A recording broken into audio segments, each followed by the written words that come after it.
Yes. A man who is a paragon of intellectualism, not only in our country, Nigeria, a man who has been recognized for rhetorical epistemology, a man who has given us the motivation, the courage to cement political debate and town hall engagement. This was actually in one here recently last year. We held a value clinic, and we came up with this particular idea: the University of Abuja should stand out of all other universities in Nigeria, being the university for national unity situated in the capital city of Abuja. Outside Nigeria and Africa, such engaging political leaders and aspirants are being conducted in universities. So therefore, in Africa, we allow the media to champion the cause. And going to, let's say, Chatham House, for example, I made this argument a few days ago, that the electorate, the voters, on the PBCs are here with us.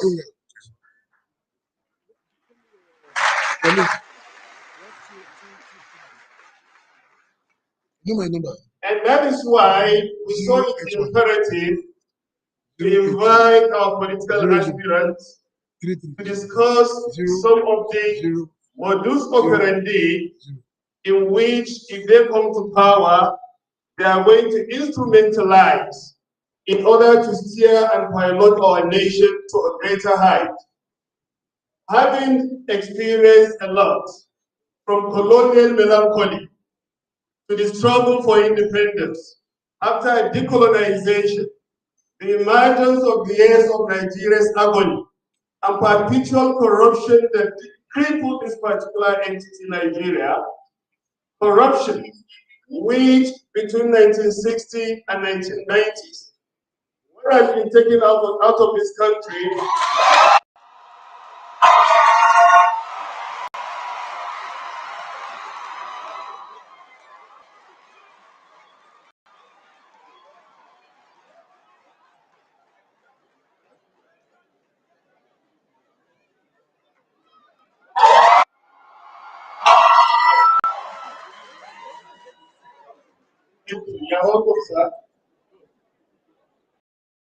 So it was so more than the budget which was given to Europe for its reconstruction after the Second World War. Ladies and gentlemen, our purpose of being here today is for us to listen to our political aspirants, to tell us how are they going to change the course of history, the narrative, their plans, their blueprints, how different are they going to perform in order to change the course of history and the suffering that Nigerians have been engulfed into. Ladies and gentlemen, permit me to welcome Peter Obi.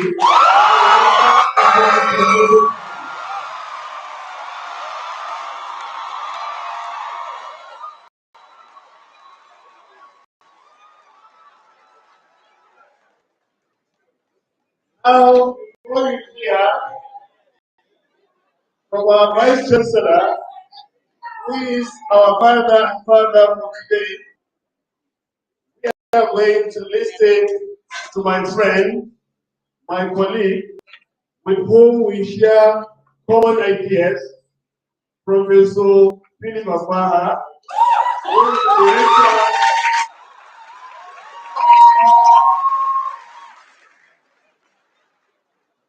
is the director of the Leadership Institute. And we started this thing somewhere last year, and he called me and told me that he also noticed this particular idea of this political engagement. And today, whatever we do, we're doing it for the university and we're doing it for Nigeria. So, ladies and gentlemen, welcome Professor Philip Afaha.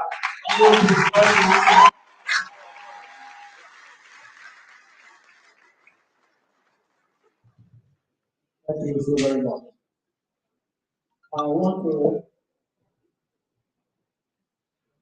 recognize the father of the university, my vice chancellor, Professor Rashid Mala. Good morning, sir, and thank you for allowing of this space to express ourselves. I want to also use that opportunity to spread that greeting to members of the management and so especially also recognize the chairman of the Labour Party, the chairman you are most welcome and you are recognized. I also want to recognize the presidential candidate of Labour Party, Peter Gregory. Welcome the vice presidential candidate, Nancy Ahmed. You are most welcome, sir. And I've seen the host of this event, my vice president, the host, dean of the Faculty of Sciences. Thank you very much, sir, for this beautiful edifice that we have kept and maintained for you based on this meeting. I want to say welcome to my father and especially who fix what we are seeing. Excellency, you are welcome. I want to recognize the students of Abuja Leadership Center, the Masters and Doctoral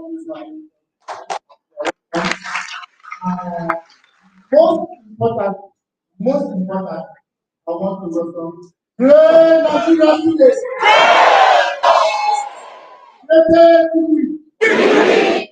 Great Papa.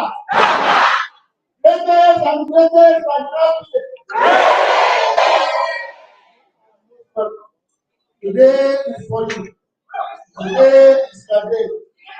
Before now, we go look at the leaders of tomorrow.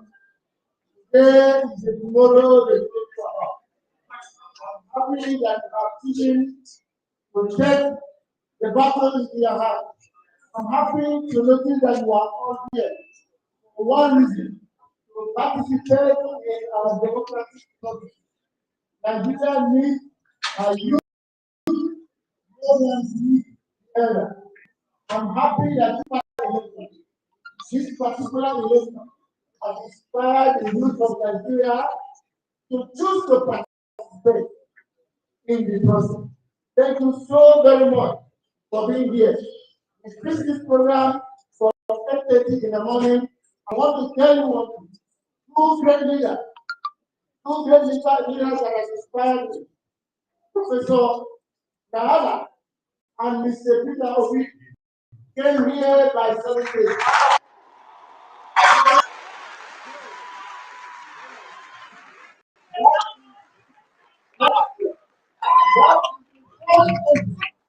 The whole leadership is for you to be able to dominate time. Time is a major problem in Nigeria. When my vice chancellor drove in by 7:50 and Peter Obi drove in by 7:50,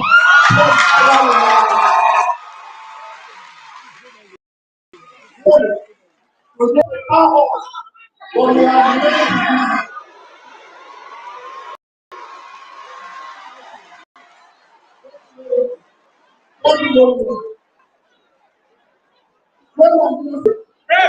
I want to remind you, this is not a political rally. This is not a Labour Party rally. This is a town hall.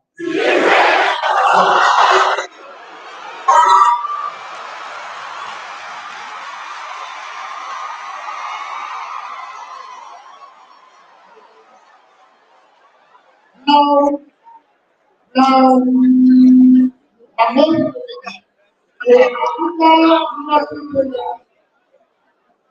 Abuja Leadership Center was established 2 years ago. It was established 2 years ago.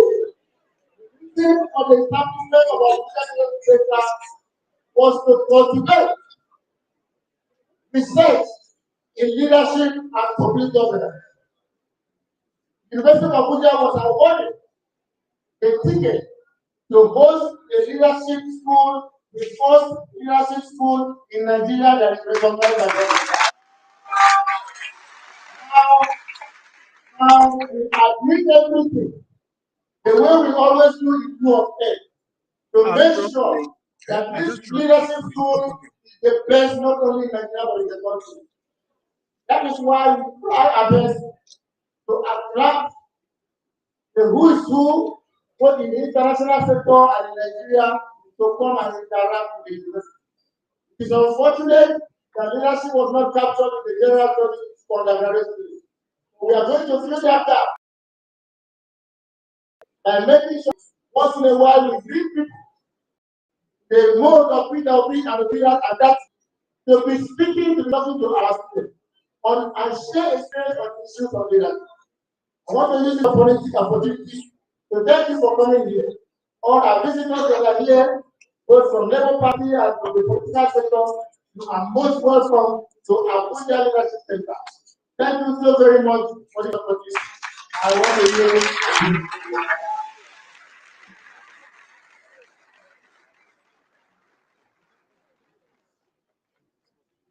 Thank you, Professor Peter. Ladies and gentlemen, now I'm going to invite my father. I'm going to invite my mentor, my mother, a person from whose ideas were actually gathered here. I'm now referring to Professor Abdul Rashid.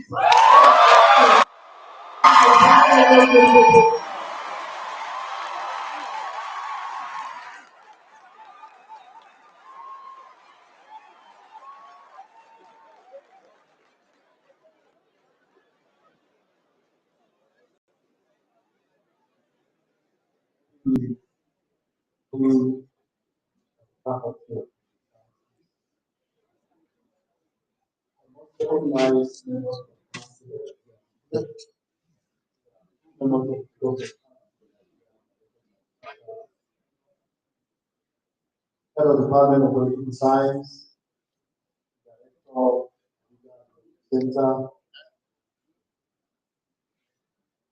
the man of the moment who is here to interact with us, candidate of Labour Party,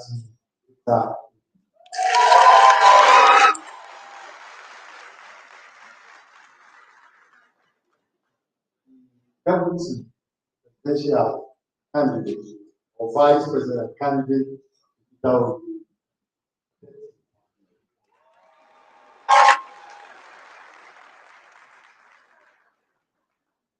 distinguished members that have come along with him, people of opinion all over our nation. My students, great Nigerian students, great Nigerian students. I have seen all across this hall distinguished academic of the great university of Nigeria. Welcome you here. Sciences, for medicine, for law, for social sciences, for culture, for every discipline of campus you are welcome.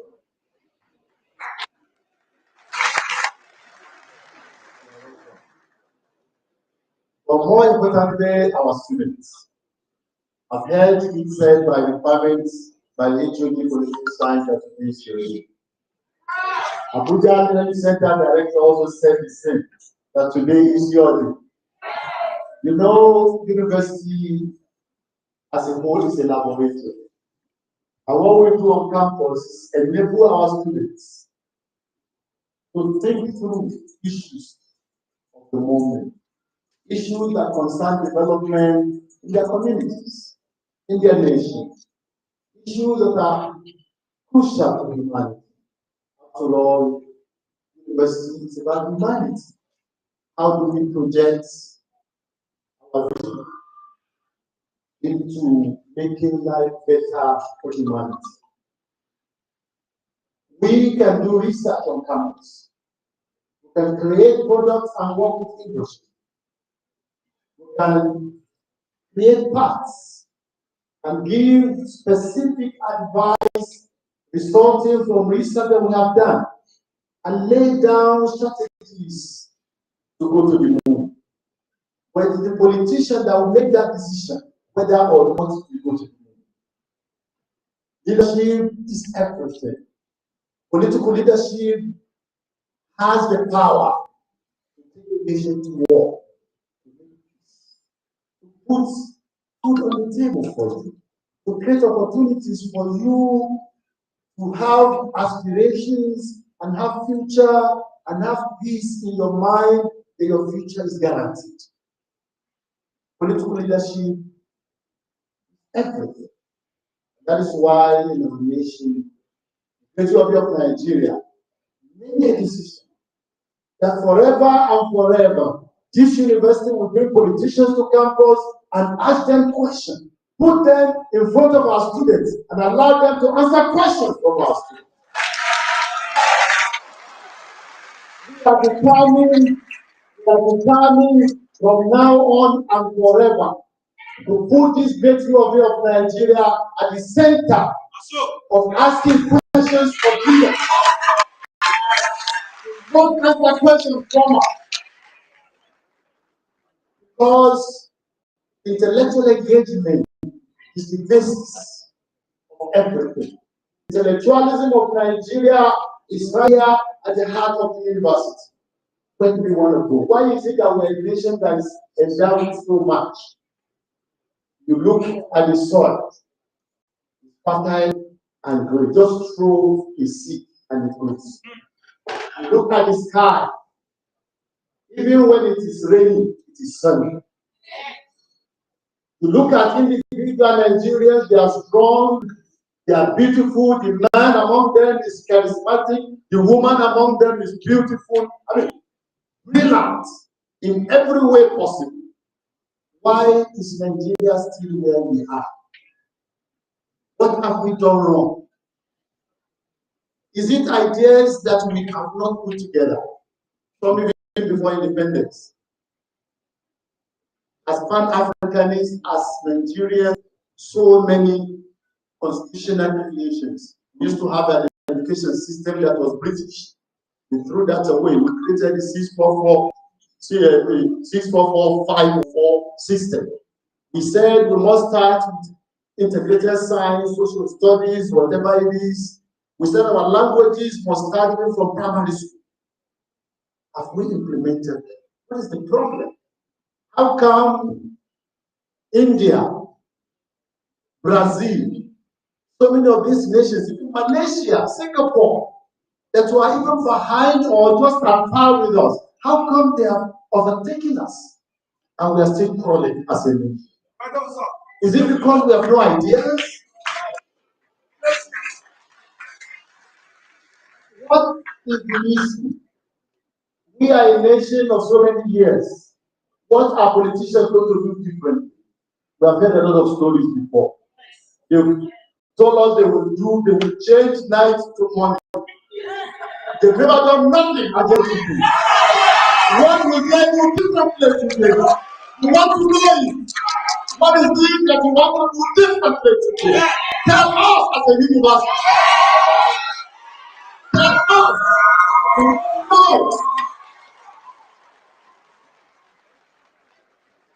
Ladies and gentlemen, first and foremost, you must behave yourself. This is the University of Abuja, where discipline is sacrosanct. We have zero tolerance for discipline. I was going to send some of you that have no ID card out. You don't have ID card and this is what they say you have. But I'm giving you this as the last chance. Last chance. Next time you tell me you have no ID, I'll send you out. That's number one. Number two, pay attention. If you have a piece of paper, write down some of the ideas that have been discussed. Listen attentively. Be ready to ask questions. You do not have to keep clapping because we are here to discuss. This is not a rally. This is an engagement with a candidate. So ask your questions, note your points, and behave yourself. I am very proud of the Department of Political Science and the head of the department. Give him a round of applause.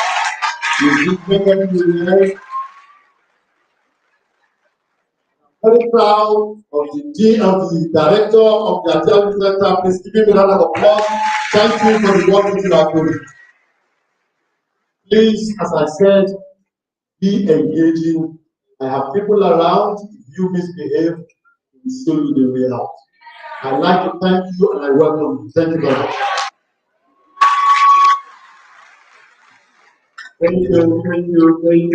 Thank you, sir. All right, ladies and gentlemen, part of the proceedings, please, we listen with keen interest, okay, especially to the presidential aspirant for the business of the day. If the saying, as well as his proposals, actually interest you, you can actually clap. No problem, because that's what distinguishes us from media engagement. But again, in a town hall, we must maintain decorum, and we must also listen attentively because of the media coverage. And apart from this, we're going to take questions after the presentations, and he's going to respond to the questions in a few minutes. So, ladies and gentlemen, we're going to listen to Presidential Aspirant Labour Party.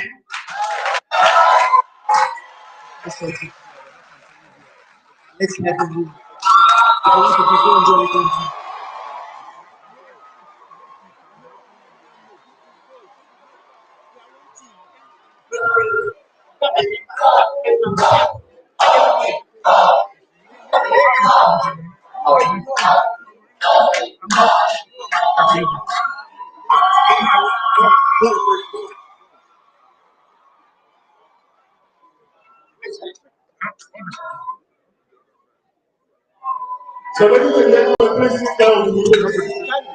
Please sit down.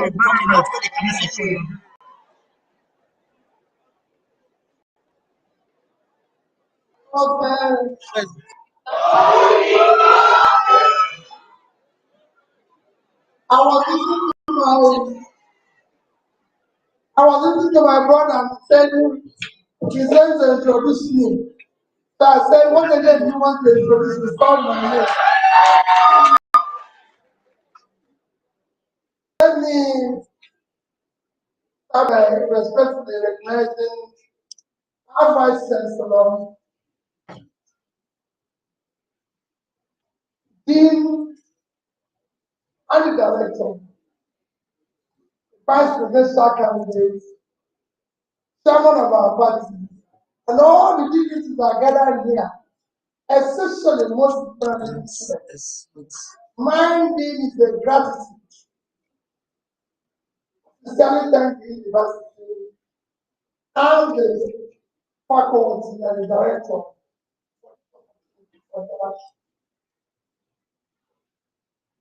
This year I've said all that needs to be said. So for me, it would have been to go straight into the interview. Us doing interaction by asking questions. Because when you go to university, it's not just for children to ask questions. It's not for you to learn. Because the most important ingredients of leadership is listening and learning.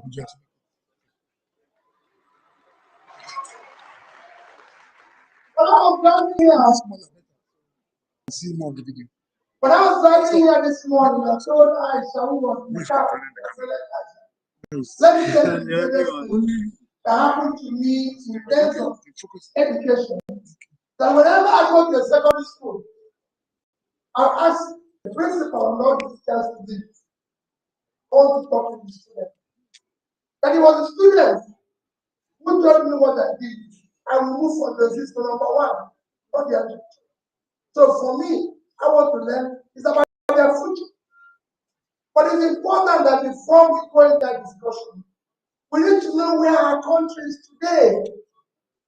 Because unless you know where you are, that is where you will form a vision where you want to go. If you don't know where you are, don't know where you're going, every road will lead you there. It becomes confusion. You now live in a country that can be classified as a failed state.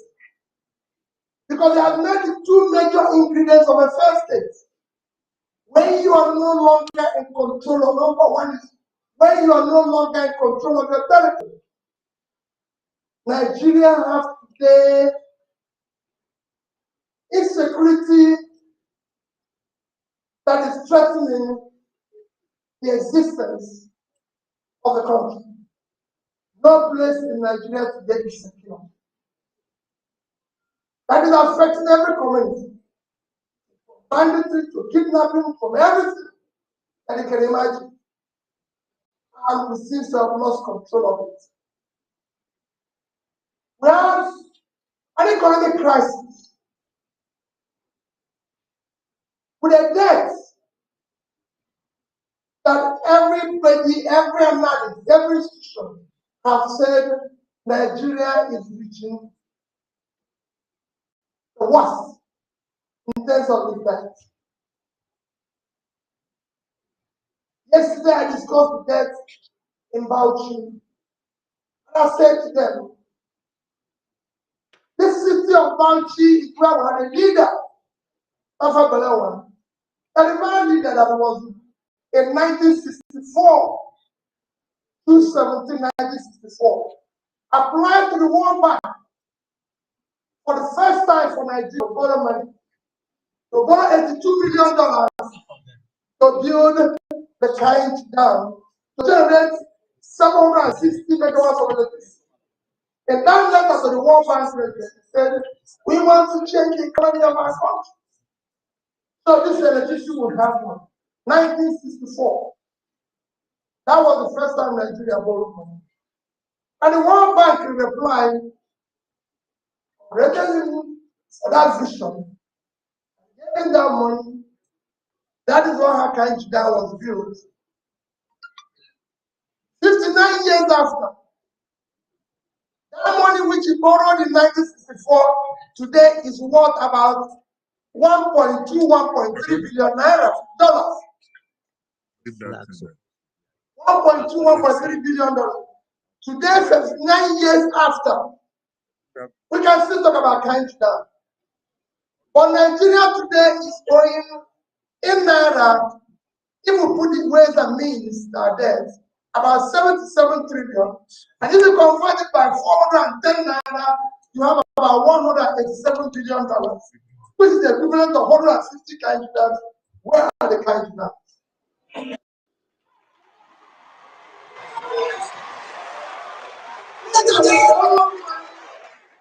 Money are wasted. That is the problem we're facing today. Because if we have been able to borrow and generating 750, it would have been different. Nigeria today is facing a crisis of corruption, crisis in oil theft and everything, of proportion.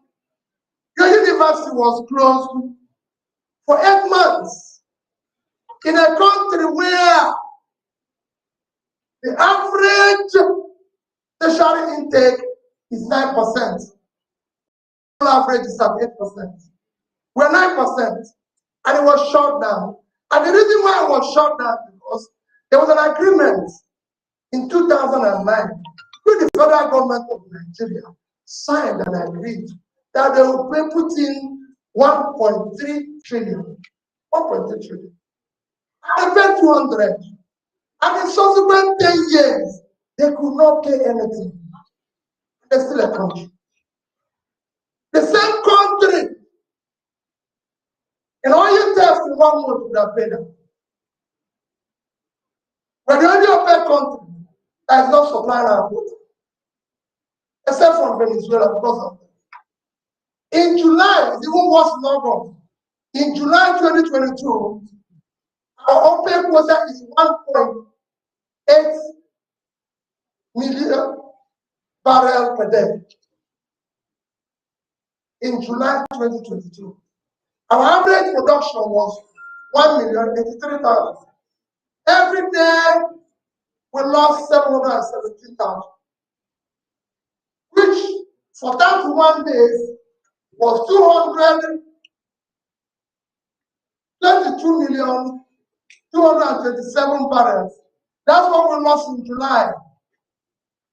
If we have done that and sold it, July last year was the highest price of oil, $110. That would have given us, if we use that 110 to multiply 22,227, we would have had $2,445,000,000, which if you multiply by 650, will give you 1.4 trillion. And we were closed at university because of 1.1 trillion. So in 1 month, we would have been able to solve that by giving them 1.1 trillion and use the remaining 300 trillion to complete the project of Abuja to Kano. 1 month. I didn't say 2 months, 1 month. That is the worst we see in this country. You have an inflation today that is intolerable because of your fiscal rascality. So we have a problem. The economy. There's no economy that I know today. Nigeria have 33%, 40% unemployment. You have nearly 55% youth unemployment. Your youth in their productive age are doing nothing. They have a crisis. What will happen when they reach the retirement age? The country is finished. Because in their productive age, they're not doing anything. No country in the world of our size have that level of unemployment without declaring crisis. Today, we are classified as the country with the highest number of people in dimensional poverty. 133 million people. We have more people living in poverty than India. India is 1.4 billion people. In fact, we have more people living in poverty than India and China combined. These two countries combined is 2.8 billion, and we're just about 200 million. But we have more people living in poverty than 200 combined. They have about 20 million out of school children. Many girls in the north. So the crisis is something. Why did today the drug prevalence globally is about 5.8%. Nigerian drug prevalence among our kids are over 14%. More than twice the average. Because they have nothing to do, you are driving them into drugs. Everything. And that is cumulative effect of what we are facing that they call crisis of banditry today. It's cumulative effect of leadership failure over the years that refused to do the right thing. And I am from what the daddy have sat down and said, we can solve this. And a new Nigeria is possible. What are we going to do? I don't want to bore you with crisis because I can speak about crisis of Nigeria for the whole of today. But starting what is different between poor and rich nations. It exemplified in Human Development Index. Simply, health, education, and per capita. If you fix the 3 items, you pull your country out of difficulty. So education is at the heart of this. So the first what you need to do to see the value of your country, When you talk about health, you talk about life expectancy. When the global average is about 70 to 73, you are about 55. So you are actually about 20 years short of where the world is. In education, in human capital, we are 168 over 173 globally. So you fail per capita, you are just producing poverty. The only thing this country is manufacturing poverty. That's what we want to see. What do we want to do? We said, number one, is that we secure and unite the country. The foundation of which we're going to build a new country is to secure the country. Without which you can't do any other thing. People must be secure. And let nobody make you believe that the enemy or the criminal is more formidable. It is not. What is lacking in leadership? What is lacking is to have a governance structure, security governance structure that addresses the problem. That will only come with leadership. Daddy and I have said we will deal with that issue decisively. Now, anybody who gets we're not going to give you excuse, but to hold us responsible. It stops at our desk and we'll deal with it. We will discuss with those who are vulnerable and those who are not, we'll deal with them. There must be a government. One person must be in charge. We can't share it with any other person.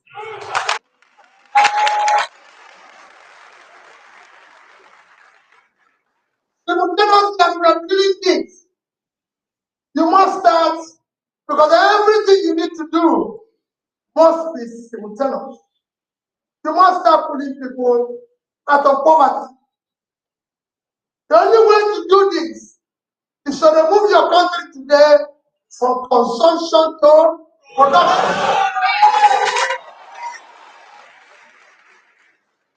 Nigeria is not producing anything. It is a country that has wasted everybody's time on sharing. And we want to remove the sharing formula and replace it with production formula. We will tackle this country production based on factor endowment. I was yesterday in Abuja State.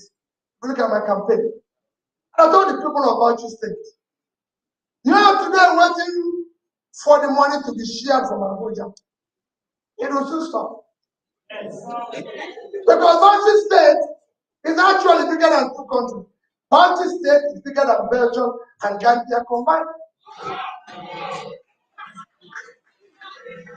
Abuja State is 45.8 thousand square kilometers of land. Belgium is 30.9. And Gambia is 10.8. You plus these two, Abuja State is more. And they have less population. So they have more land for farming.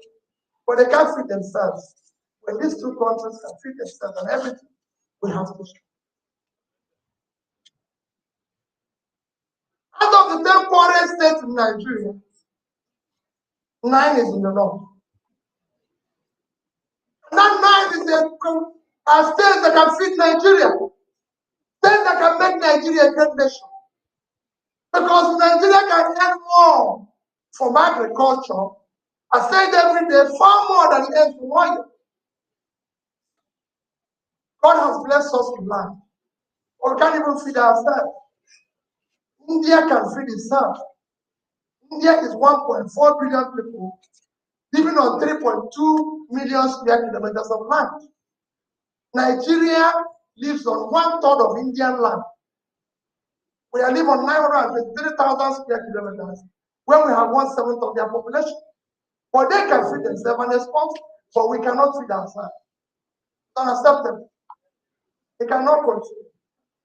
And we have states that will endure to be able to feed themselves.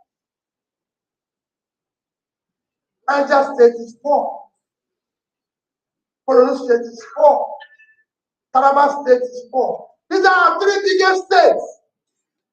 These states alone can feed themselves, feed Nigeria, and export. Niger State ends for statutory allocation. By the time they deduct their debts, in a year, the most they can get is about 50 billion naira. That's all they can get. And that's one they run around. They don't want to do any other thing.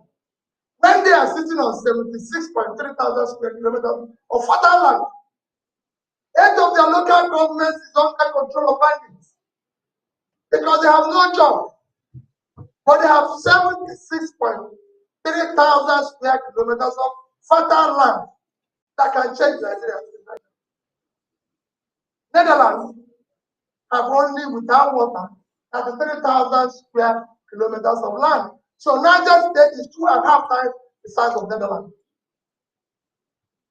Netherlands last in 2021 did agricultural export of 103 billion euros, $120 billion.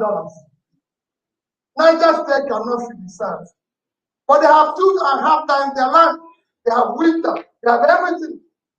But they need 120 billion export of agricultural products. 4 times the entire Nigerian export. That's one land they did. If Niger State was able to do just 5% of that, it will be $6 billion. 650, 650, 700 that our rate is today. They will have about 4 trillion, 80 times what they will earn for the allocation, but they won't do it because they are waiting for money to be shared. We want to remove that sharing from.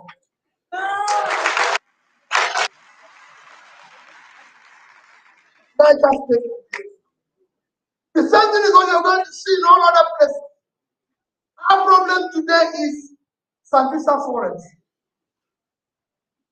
That is where we say we cannot. It's a farmland. It's a place that can be productive.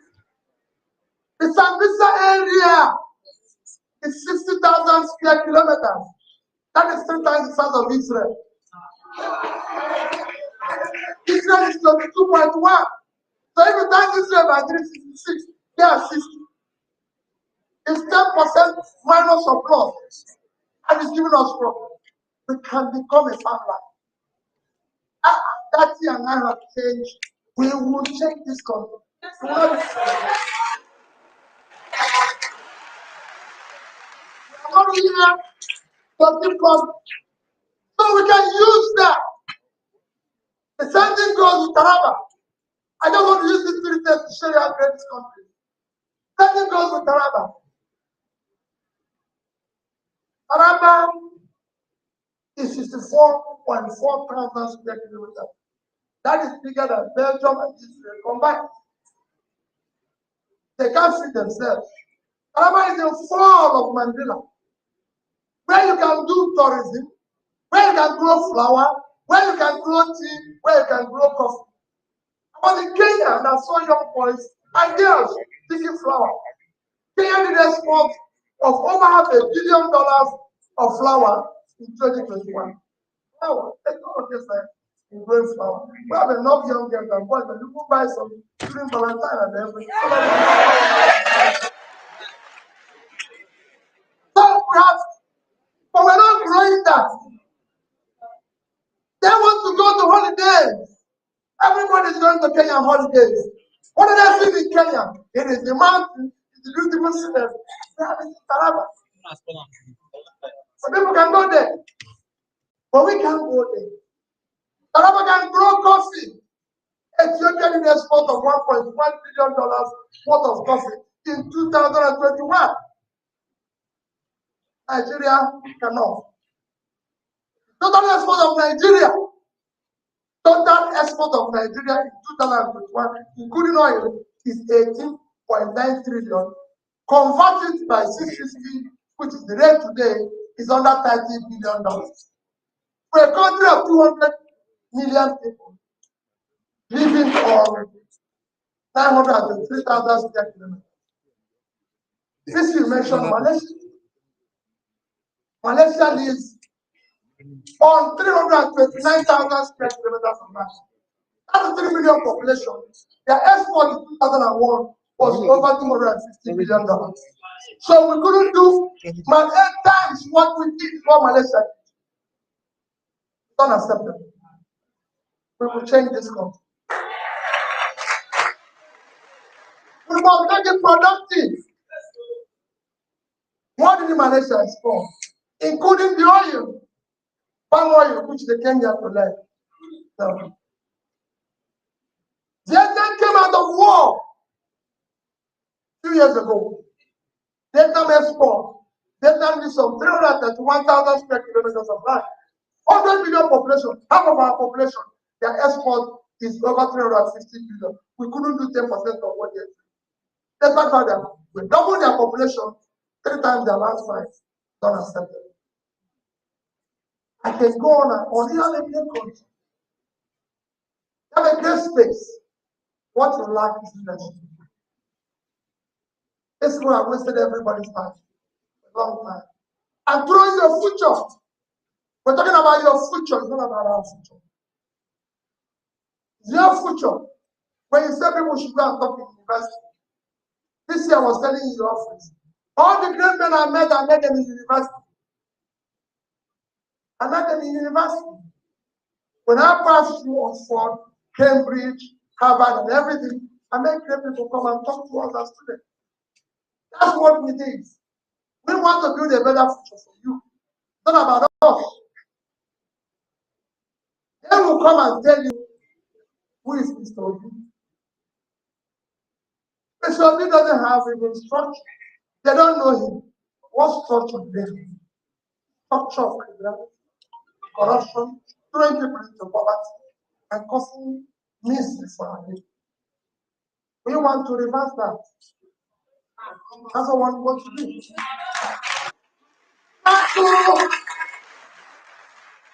One of the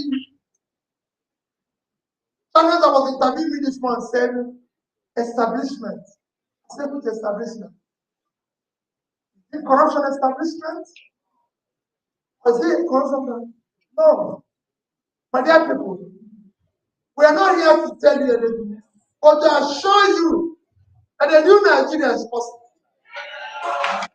And that new Nigeria will be led by a leader, and leaders that understand what the problem is. This election that is coming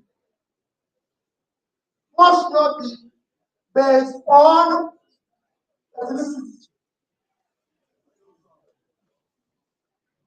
If you're from the north and anybody say vote for me because I'm from the north, tell him that the poorest people live in the north. They haven't shown it for years. Let them show you the north is insecure. That's what you are talking. Because you have them north since. What did they do? The very people they used the controversy. The very people they ride on their back to get there because the first the north is the border. South is the same thing.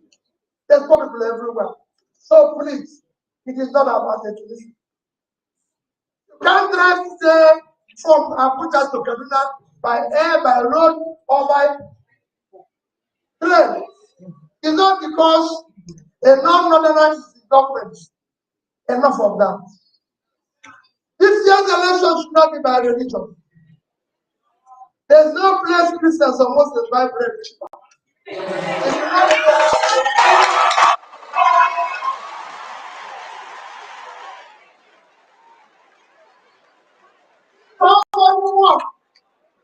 you know anyone where the same bread is by showing, you go there and buy bread. I come out of it. It is enough of that nonsense.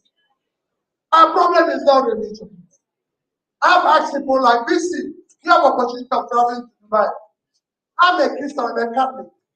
The Catholic Church in Dubai, the land and the church was built by Emir of Dubai, the Muslim. Let them stop telling us others.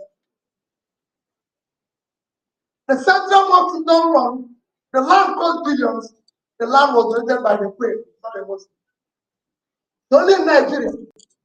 Because they want to be simple. Because they have refused to educate our people. Tell them impoverished to tell them lies. Tell them we will not follow you by religion. It is not by my turn, it's nobody's turn. It's your turn to take back the country.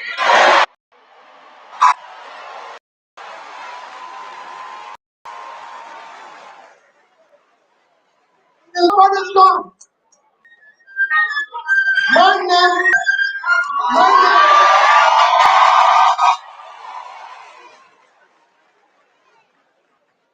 my name is Mr. Peter Obi. I tell you, I'm from the south. I'm an Igbo man. I'm proud of where I come from. But I'm even more proud being a Nigerian and I'm contesting the election. I don't want anyone to vote for me because of where I come from. I don't want anyone to be for that. I'm contesting this election because I'm the most qualified to solve this problem.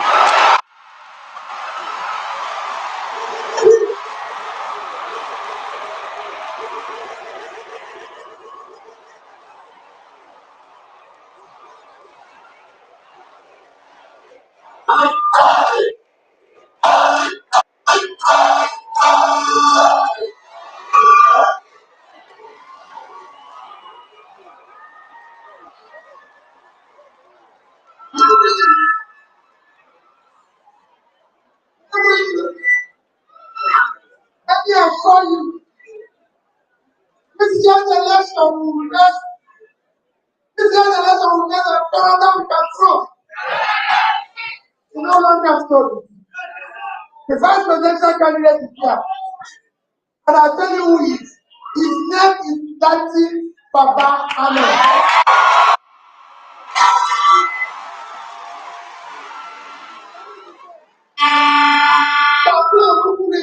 When he wanted to introduce him as business promotion, go and Google his name. You know his age. You know his age. You know the school semester. He has PhD in London School of Business. That is the beginning. We must know those who are voting for. Their name, their age, and everything, when they choose the word to must not be. Must not be. Mr. Peter, if you can hear, I can show you.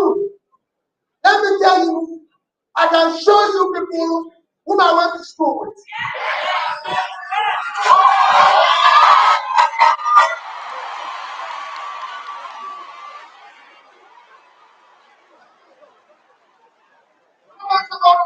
I know we're not in trouble. Time is out, but I need to mention something that happened to me. One of the greatest people that helped in my government is here. Professor Ume. When I became governor, the Nigerian Medical Council, refused. Nigerian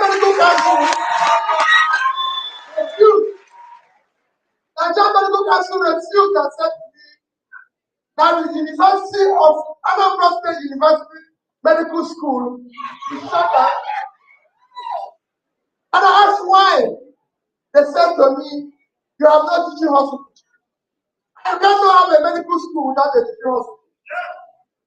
He was the leader of that team. And I remember, you cannot punish the students because of the mistake of the government. We made the mistake, they will suffer. And I argued, can you allow me to build a teaching hospital in 2 years? All the panel members said it will not be possible. Professor May said, why don't you give him 2 years? Why not? Come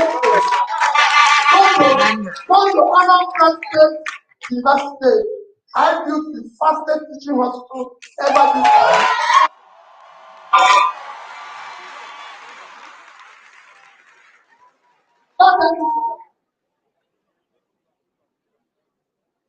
The Bible says, and this year's election will be based on confidence. Character we can trust. So when I say, I'm Mr. Peter Obi, I went to Christ State College. I was in the University of Nigeria.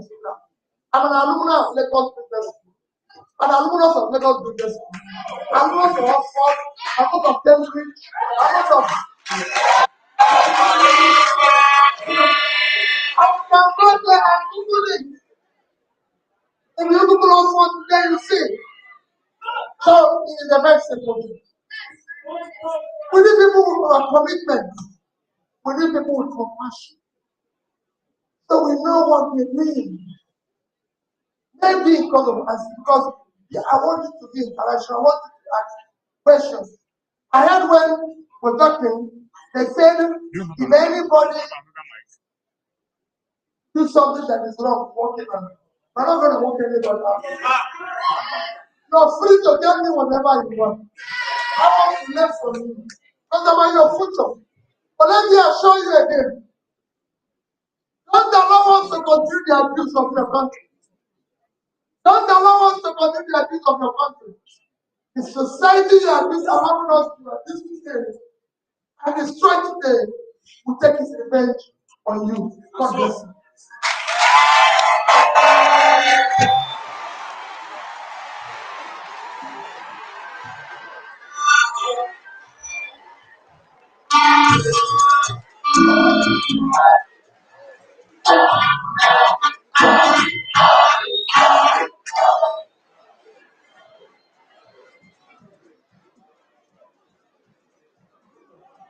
All right, thank you, Your Excellency.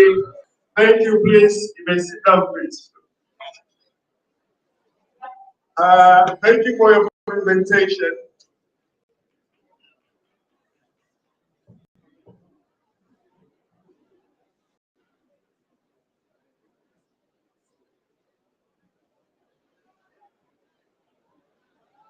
All right, with your permission, the Vice Chancellor, we're going into the second segment of this particular town hall meeting. We shall actually engage His Excellency Peter Obi, having some questions from members of the academic and intellectual environment, like 2 or 3. Then we open the room for questions, from the general audience. Boring questions, acceptable questions, please, based on the presentation you have already made. So I would like to invite, including those that okay. All right, I would like to invite Professor Iro Oke, a professor of public administration and policy analysis, actually raised questions about policy issues that affect our dear country, and what will be the plans of His Excellency Peter Obi in this particular area. A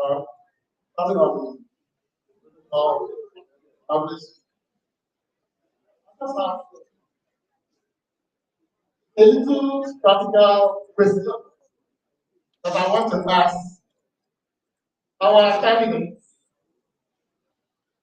How are you going to give us how are you going to give us the how are you going to give us learning deal to the productive? And how are you going to give us squares? Since you are producing good lawyer, how are we going to have to go to all that?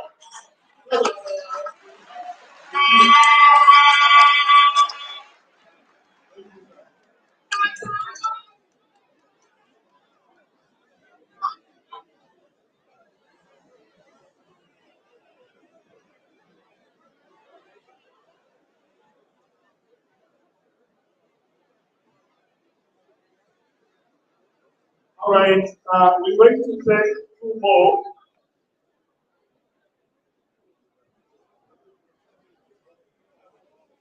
I now invite Dr. Akonde, the head of Department of Philosophy, for your mention, please.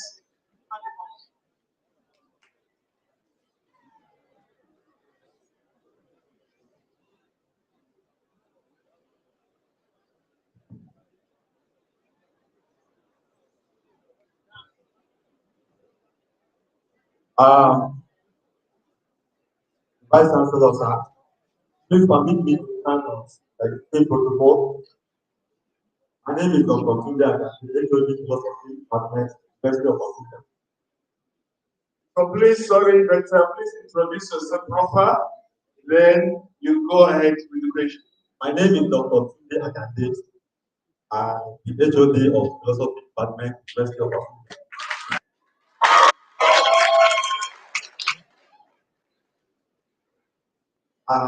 We have it as a popular maxim in philosophy that until philosophers become kings or kings become philosophers, nations do not know peace. A philosopher king is a leader who has vision, backed up with character, competence, capacity to deliver. As a philosopher, His Excellency Mr. Peter Obi has been a practical demonstration of this popular philosophical action. As demonstrated it as governor of Anambra State, his business life, and in his personal life. The problem of Nigeria is largely a problem of bad thinking. For example, it is as a result of bad thinking that we have crude oil in abundance and we are unable to refine it locally. It is as a result of bad thinking that we have vast expanse of arable land, but we cannot have food security. It is as a result of bad thinking that we have so much sunshine, but cannot champion the cause of solar technology. We are therefore perishing because of lack of philosophy. Your Excellency, sir, we want to say that we are proud of you as a philosopher. And to my fellow Nigerians, I want to use this medium to urge you all. Now that we have a chance to install the philosopher king and the philosopher statesman as our leader, the person of His Excellency Mr. Peter Obi, please do not let this golden opportunity slip by. Let us put vision and vision backed up with character, competence, and capacity. Your Excellency, sir, we look forward to hosting you as the philosopher president after May 2003, when by His grace you must have been sworn in as president of the Federal Republic.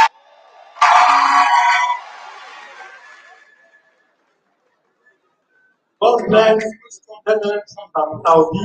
God bless Abuja Center. God bless the Department of Philosophy in Abuja. God bless the University of Abuja. God bless the Federal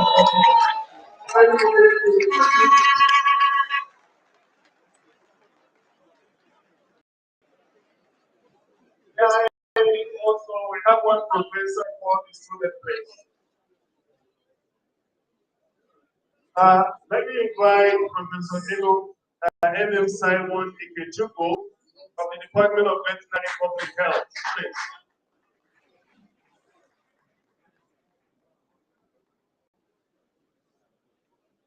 Thank you, President. God is making. God is not making.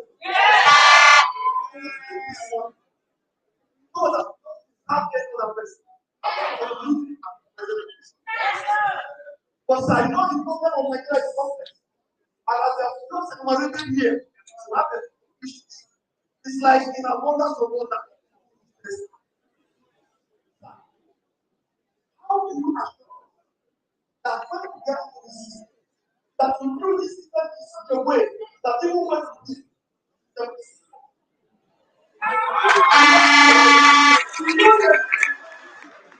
I'm sure that but the issue is not just the issue is after you, by the grace of God, but after you, what happened?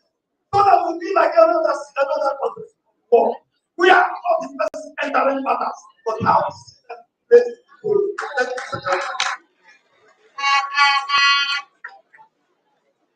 All right, thank you. His Excellency will respond to the questions. Then before we go into the general audience, invite you to make your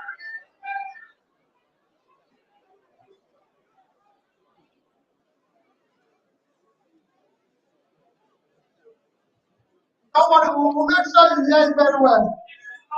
Even if you don't hear the question, I'll repeat it before I answer it. Professor, can let me thank you because you came from the politics side.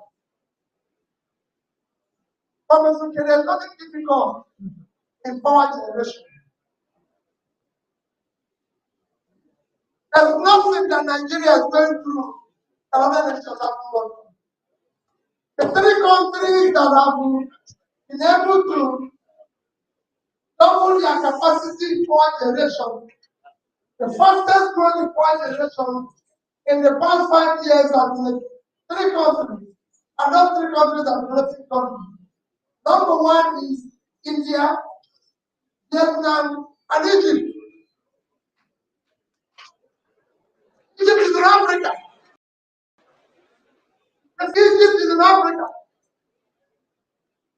Egypt found out that power was critical to their economic development. And what did they do? They put in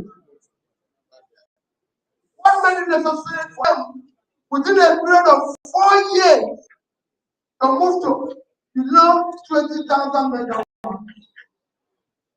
or nearly 50,000 megawatts.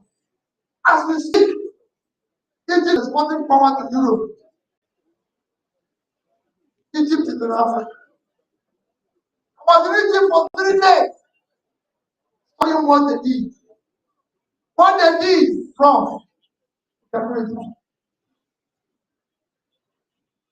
Nigeria is the biggest economy in Africa. That's what we claim. Giant of Africa.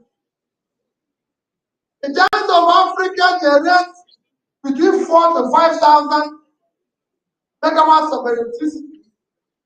If people say that is a giant, with over 200 people. The second biggest economy is South Africa. South Africa is about 60 million people, but they generate nearly 50,000 megawatts. You are 200,000, 200 million.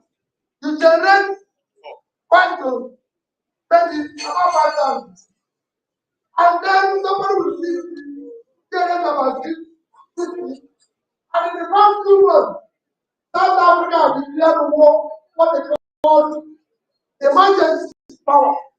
They are Google it. I said they're not generating enough. That anybody can generate 100 megawatts without license.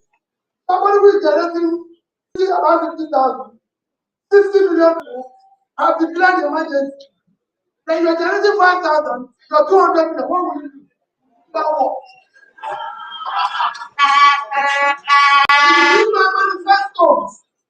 If you read my manifesto, you will see clear lines of what we want to do with this issue of power. We've said by end of this year alone, we will ensure that we complete the power projects with Siemens to ensure 7,000 generation, transmission, and distribution. And we promise what we're going to do in 2024 and what we're going to do in 2025 is documented there. One thing I can tell you, that if there's anything and I discuss every day that we can't afford to fail this. We can go and we share it year by year, not wasting everybody's time.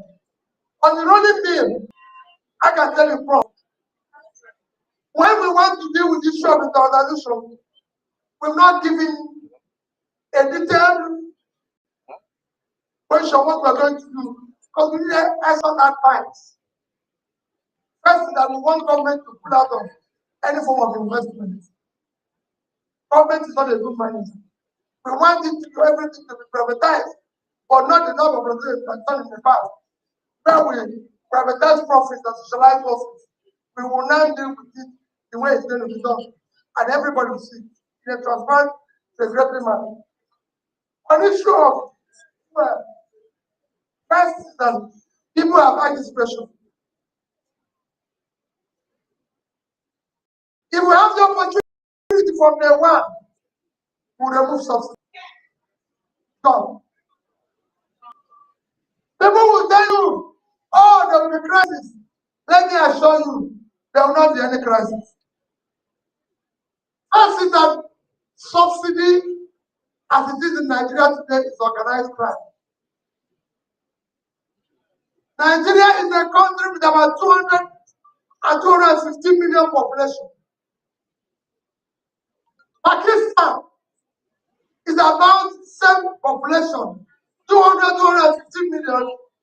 Pakistan have more roads than Nigeria, yet their daily consumption of fuel is below 50% of Nigeria. We will remove subsidy. Besides, no country in the world refusing to invest money where it's supposed to invest money. The greatest investment any nation can do is education. The more you invest in education, the more developed you are. Everybody knows that. You can't talk about physical infrastructure without dealing with human infrastructure. But look at it now. Your country, the national country, between 2015 and 2021, 6 years, the total budget in education is about 3.6 trillion. That's why I'm checking about 3 trillion 500, about 3.6 trillion.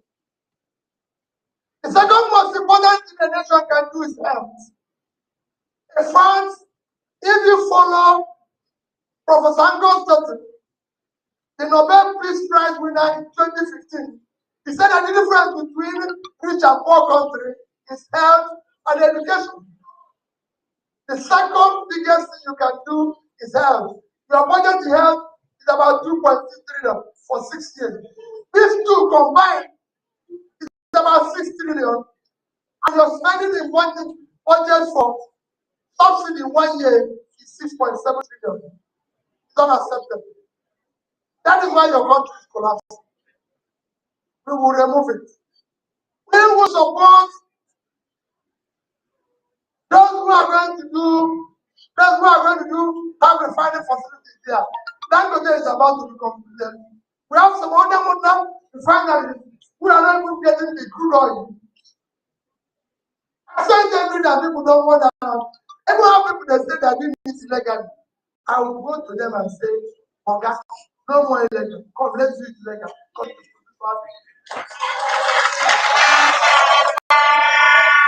anybody, anywhere I can make it possible to be available, I'll do it.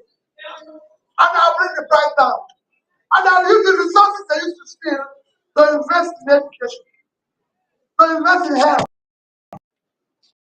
If we have educated Nigeria and healthy Nigeria, we will develop. So that is what we have in fuel. On the issue of bad thinking, Prof, I thank you. Nigeria is not just bad thinking, it's bad thinking plus stealing. They know what they're doing. We need the dollar.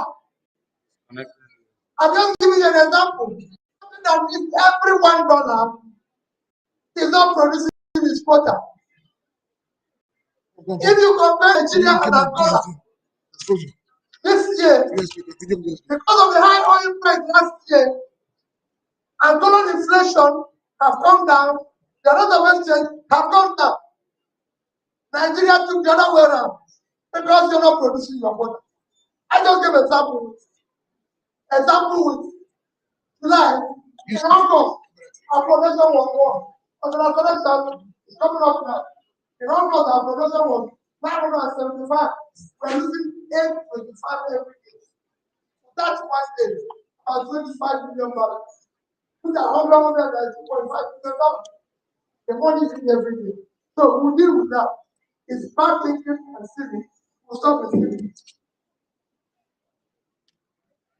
Once you ask about if I agree whether I can be sustained, what can be sustained?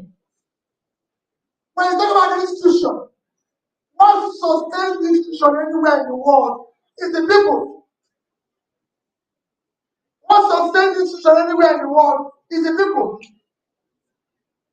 If you go to Ghana today, Ghana, I'm not saying anyone, and you are doing driving against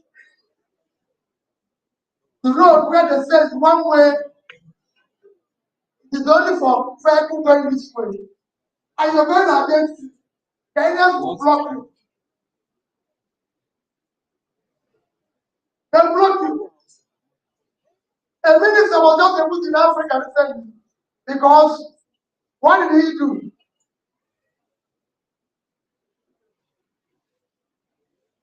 Now, a minister was removed in Africa recently for corruption. What did he do? Because they found out that the minister suddenly built a new house in South Africa. In Nigeria, they vote Peter Obi in. He has no house in Abuja. Everybody knows he doesn't have a house in Abuja. 6 months, he built the biggest house in Abuja. Goes to his local church and says, you can invite everybody. You come there, the bishop is saying that he's praying to God. I continue blessing him so he can do more. If people are there, drinking and singing, when they know what to do, call police. So we celebrate criminality.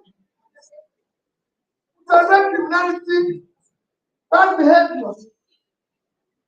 The only way I could have come here and the next thing I would have come with police and all over the place, pushing people up and down. That is madness. And nobody says anything. Nobody has ever asked anybody in Nigeria, what does it do for a living? We have people without daytime job, living like stars, that are being celebrated. People coming to the university and making money, and university are giving the honorary. That is the crisis we have. That must change. Universities must give them to renowned professors of research who have developed something, not kids. We have a country where professors are paid 400,000, where counselors earn more than a professor. Which country is that? Where we negotiate with bandits, but we can't negotiate with them.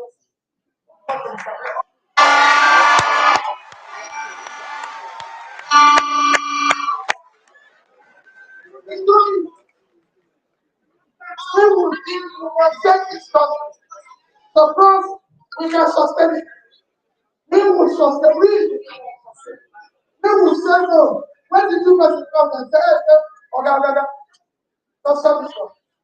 Let me tell you, as someone just to conclude, I used to go to church.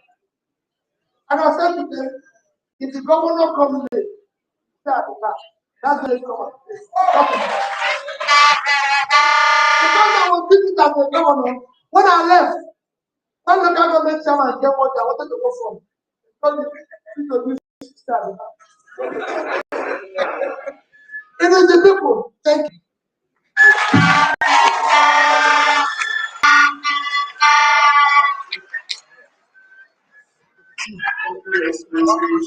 Now we shall take questions from the students. I'm going to select 1 year, 1.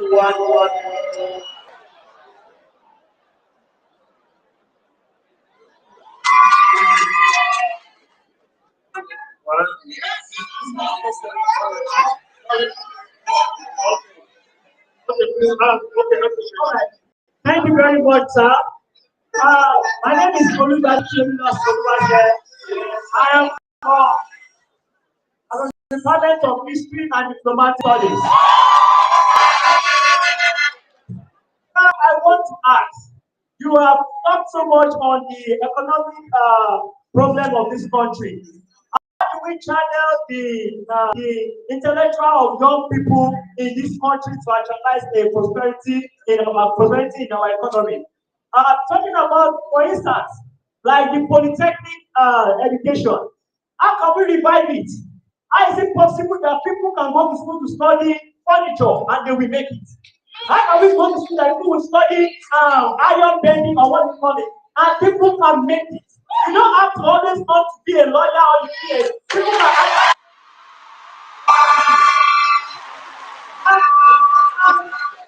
answer. Next thing I want to ask that, sir, I was at home for 8 months. It's a part of my education, and I am not growing any younger. How will you ensure to make sure that this incessant ISU strike stop for life?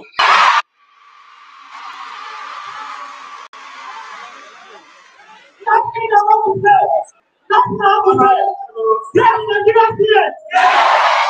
I want to see my parents go and get your feet.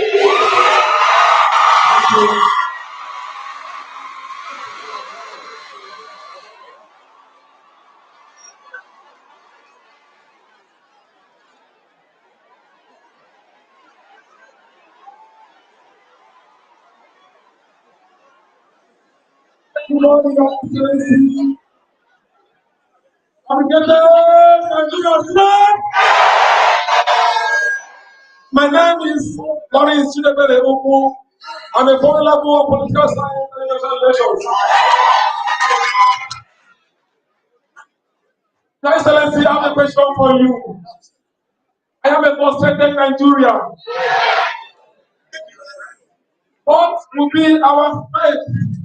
What will be our fate after our duration in school? In terms of securing a good job. Because over the years, what I've done in school, I've been lamenting until today that I'm not getting a job. Someone who did not go to school will make it for them. That is why they believe that school is what a scam. So, what assurance are you giving to us? After what we're going to read one level grade, by April this month, by April this year, we'll be out of school. And after our NYSC, what will be the assurance that we're going to get a white-collar job? Thank you.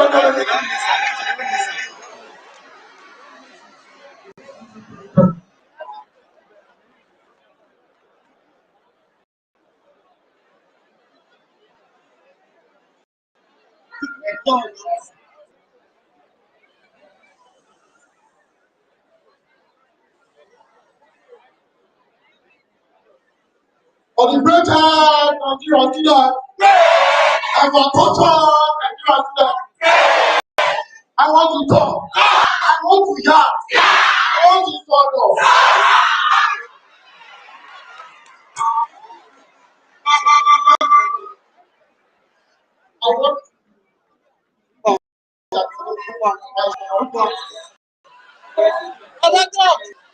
I want to distinguish and acknowledge my Vice Chancellor, Professor Nala. I want to acknowledge the man of hand, His Excellency Peter Gregory Obi.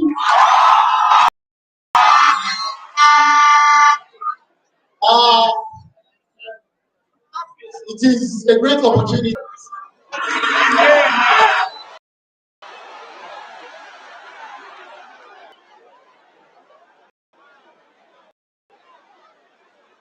According to your manifesto, the Ministry of Education will work on the public-private cooperation as you funding and Nigerian responsibility with a special restructured taxation plan.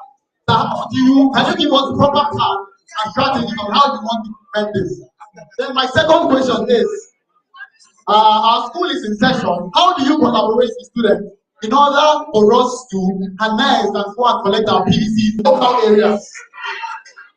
So basically, that's the only two questions I have.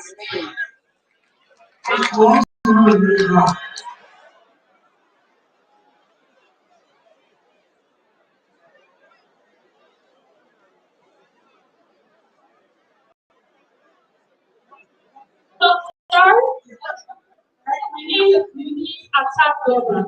All right, my question is, Ghana has seen a large financial increase in the country's implemented citizen by program, allowing Africans in the diaspora to become automatic citizens. For example, a person with an African DNA can invest a certain amount of money in.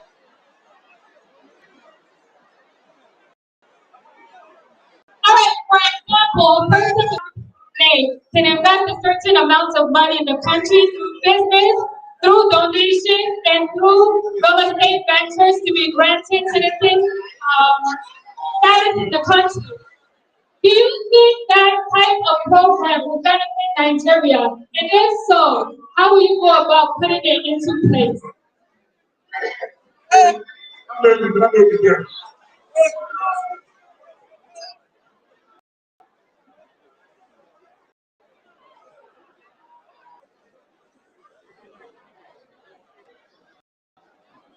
Good morning, Your Excellency. My name is Uboke Mabel. I'm from the Department of College of Health Science, Medicine and Surgery. Sir, to be honest, most of us in my department, the only thing that in our head is back.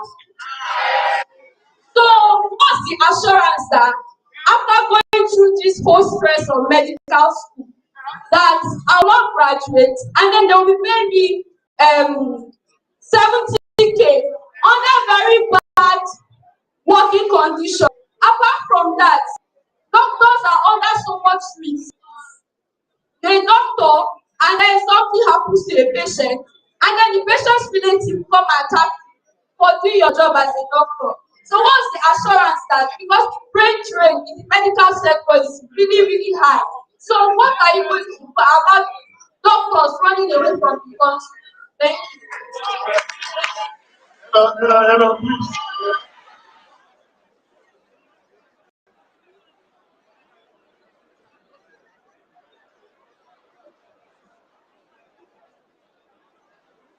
Hello. Of the greatest Nigerian students, ever courageous Nigerian students, I want you. My name is Mochukwu Promise. I'm already of science. So with our Excellency asked, I jotted down some few questions I would like to ask. First of all, ask His Excellency how he's going to deal with security issues all over the country. We can't sleep or travel at night. No peace anywhere anymore. My second question was, what is his plan for the youth? Are we just going to be obedient and not see any significant change in our welfare and job security? Because a lot of us are out of school and there's no job for us. I also want to ask His Excellency, will he stop improving our GDP?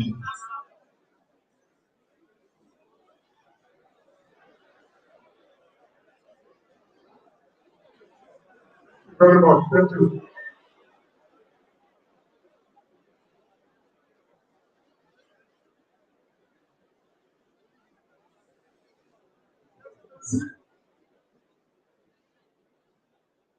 This one for my parent of this legislation.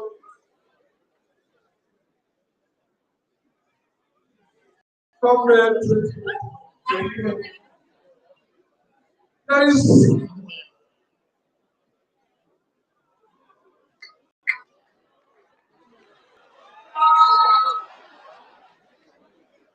Your Excellency, my name is Professor White. Immediate Parliament, Faculty of Law, now Director Center. I'm agitated. After listening to one of the presidential candidates at a rally where he made an allegation that the current fuel scarcity we have in Nigeria, change of colors on the currency, we are all directed at sabotaging the forthcoming election. My question is, you align yourself with these lamentations expressed by this country? If no, tell us how you see this policy of change currency at this time. Thank you. All right, thank you. Please, the last question behind me. We have to be them.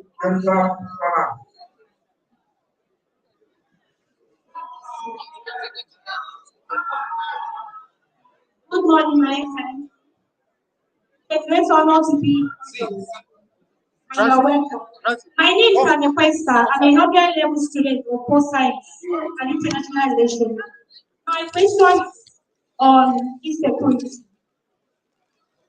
Three officers, the military officer were in attack in Imo State, which I know you heard about. Everyone of us heard about it. On a convoke, government UK or happy. What is your plan or what are your plans tackling security issues? Thank you. All right, thank you. Thank you for the patience. That's my question. That's my question. Make a presentation, Excellency. Before you continue to respond to questions,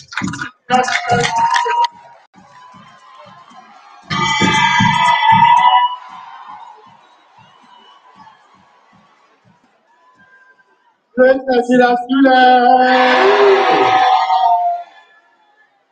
Come to Abuja as a tradition. And the tradition show gratitude to our guests and assure them that we welcome them to our great campus. We are grateful for taking their time to come. We don't have money, but we can give a token. And therefore bringing this token to the town.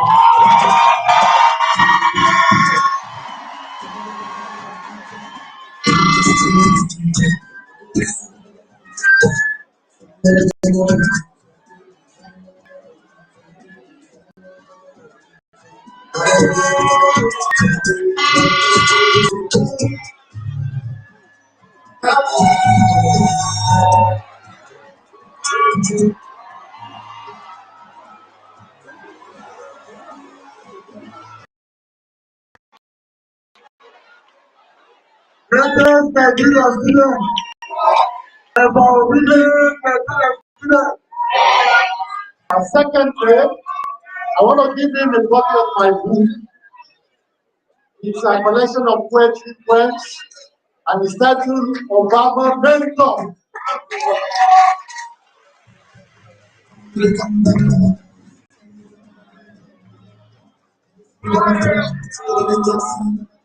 thank you, my gentlemen. I really appreciate it. Thank you.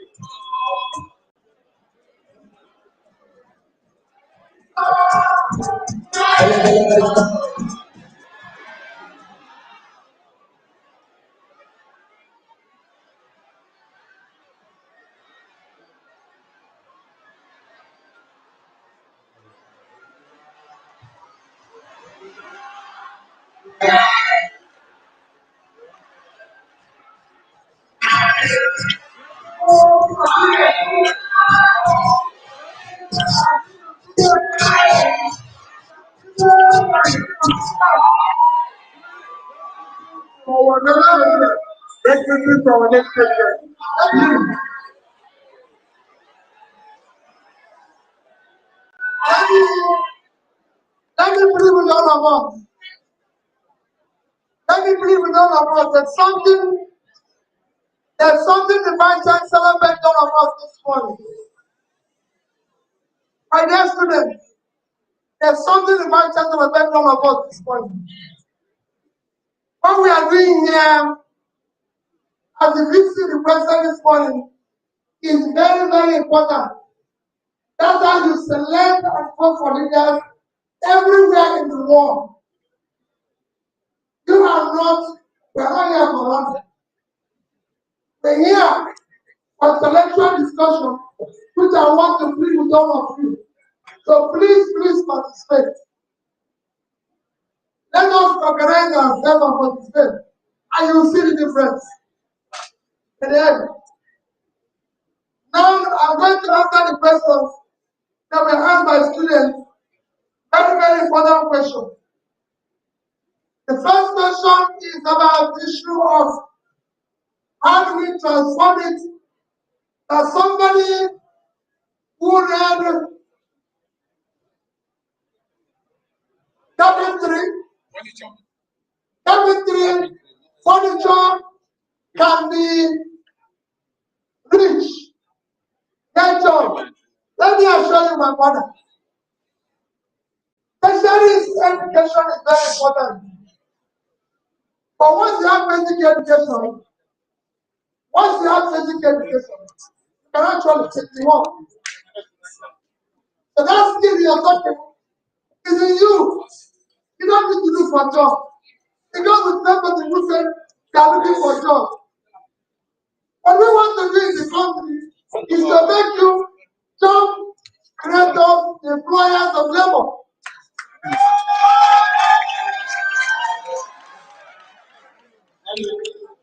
I can tell you, once the companies receive the world, we are started by people like you. We want to create the opportunity for you to create job. What is the biggest company in the world? Huh? Can anyone tell me what is the biggest company in the world? Huh? Apple. Who is the founder of Apple? Huh? And who? He's not the only person. Let me tell you. The founder of Apple, hello? The founder of Apple is Steve Jobs, right? Steve Jobs and his friend Wozniak founded a company called Apple. Steve Jobs, if you don't know, was adopted from a home, like motherless baby home. His mother had him, I couldn't take care of him, I put him in a foster home. Yes. And he didn't have opportunity of going to university. He had basic education. And like any other child, him and his friend Wozniak, in fact, he was so stubborn in secondary school, they didn't believe him. They developed the biggest company in the world today. Apple is valued for over 2.4 trillion, when the entire African GDP is about 2.2 trillion. So it is a difference. You are a job creator. The highest number in best school you can go in India today, in school that have created millions of, created the most number of billionaires in, or the most number of people who have celebrated billionaires in India is Bombay Institute of Technology. That school was built the same year by the British government as Harvard College of Technology. It is just that Nigeria failed, and we are not getting it right. When we had COVID, we were looking for work. We had to produce work. Eh? Nigeria had a massive factory in Yaba, but when we were using things to find all the problems, but we killed it. So education, technical school, actually, other than academic school, tailoring, furniture making, crafting. Who are the biggest furniture makers in the world? They have more money than professors. So we want you to focus on skills. I can give you opportunity. I can go on and on. But we have so many questions. What do you do in terms of access strike? That means you're not following my campaign. Let me assure you today, and in assuring you this, nobody will be in position of telling you what I'm telling you today. The first presidential of labor owns two universities. As you know, that Baba Ahmed owns two universities. I know what I'm telling you every day. The only way university can public university can be closed is that your own is closed. 4 years will be 4 years. There will not be a strike under my watch. People will say, listen like that. People will say it's impossible. People will say it's impossible. Let me tell you, as governor of Anambra State, I had a strike. As governor of Anambra State, I had a strike. I sat down with ASU, with the university management, discuss what we are going to do in order to end that strike. In your last 8-month strike, Anambra State University was one of them. Okay. And they will tell you, go and listen to them, what the SUG president said. He said they were not on strike because of the decision in 2009. Schools cannot be closed. If they are closed, Nigeria is closed. But that's why we are training the future. And that brings me to somebody else that I said that how are we going to manage school? Especially education. The way we are managing in Nigeria is not well done. We have what you call that fund. It's money general for corporations. We will ensure that it's better managed. We will ensure that we increase more funding. And we will do so many methods, including to sustain universities. University education must change. I'm sure when I say close to university education, some of you will say, oh no, we don't want close. Let me tell you the beauty of close. If you want to go to school, the only pay is when you have a job. If you don't have a job, you don't pay. So with that, it will change the funding of the university. How do we guarantee securing jobs? I said before, you will be job creators. That's what you people have. I want to invest in Nigeria. Then what has happened is that there's no physical support. The micro, small businesses where you're domiciled. If we support you, you're energetic, you're creative, you will be creating jobs. And then those, because they're going to move the country from consumption to production, there will be opportunities for job creation in different fields. And that's what we're going to do.